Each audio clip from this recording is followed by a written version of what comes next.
In the early 1970s, the U.S. was rocked by one of the most significant political scandals in history, a scandal so profound that it led to the resignation of a sitting president and forever changed the way Americans view their leaders. This is All Request History. If you've ever been curious about the history of, well, anything, subscribe here, put your request in the comments, and yours might be the next video on All Request History. This week, the history of Watergate.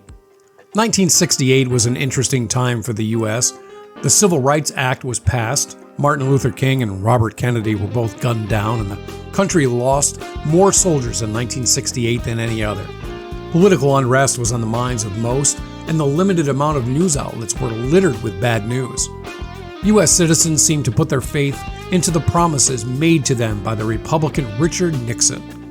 He promised to end the Vietnam War, which he did in 1973. He also promised to end the race riots and violence at college campuses, and promised to bring the country law and order. He was elected as the 37th President of the United States, and by 1972, he was on his way to winning a second term in a landslide victory. But behind the scenes, something dark was brewing. A series of events that would soon unravel, exposing corruption on the highest levels of government. Question: who served the shortest term as President of the United States? The answer is coming up. Now, why was this scandal called Watergate? Well, in Washington, D.C., there was a building called the Watergate Complex. It's home to 3 luxury apartment buildings, 2 office buildings, and a hotel. On June 17, 1972, 5 men were caught breaking into the Democratic National Committee headquarters, allegedly Suite 215 of the Watergate Hotel. What seemed like a simple robbery at first simply spiraled into something much more sinister. These men, it turned out, were connected to a committee named CREEP, or Committee to Re-elect the President. Journalists Bob Woodward and Carl Bernstein of the Washington Post began investigating the break-in.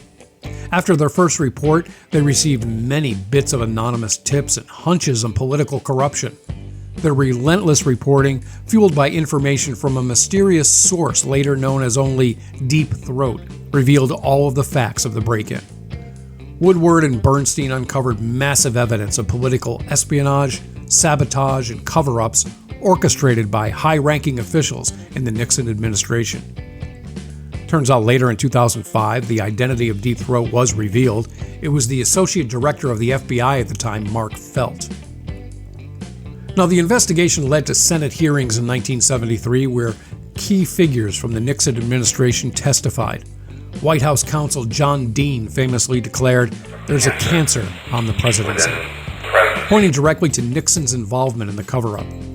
Now, even though Nixon's famous words from his television press conference on November 17, 1973, "I am not a crook," it turned out that the tapes of the conversations recorded in the Oval Office became the smoking gun that would seal Nixon's fate. As the investigation deepened, public trust in the president eroded. The revelation of the White House tapes, which recorded Nixon discussing the cover-ups, shocked the nation. Despite his attempts to withhold the tapes, the Supreme Court ordered their release in July 1974.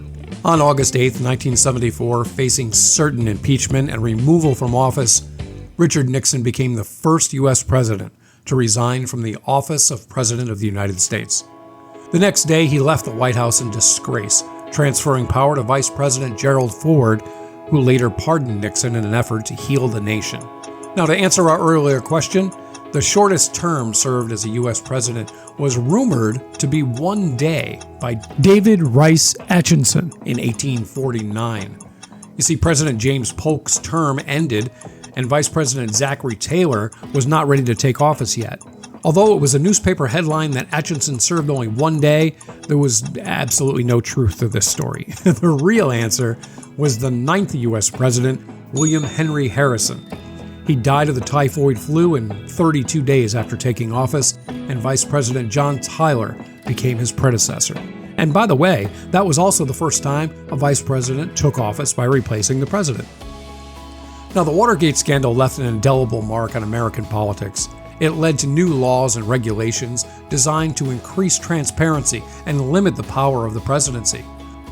Now, if you're still curious or a big fan of this story, Feel free to book the original room 214 at the Watergate Hotel that was used in the 1972 break-in. This room is still there, and it's decorated with items from the Watergate scandal period. Binoculars, a manual typewriter, you'll see a reel-to-reel tape recorder, and a curated book collection. They're just some of the pieces that evoke the spirit of the 1970s. Now, if you stay for one night, it'll cost you about $1,600. Unfortunately, the tape that's left there on the reel-to-reel player, it doesn't really contain government secrets. At least, I don't think it does. I thought we ought to talk this morning is because in our conversations, I have the impression that you don't know everything I know.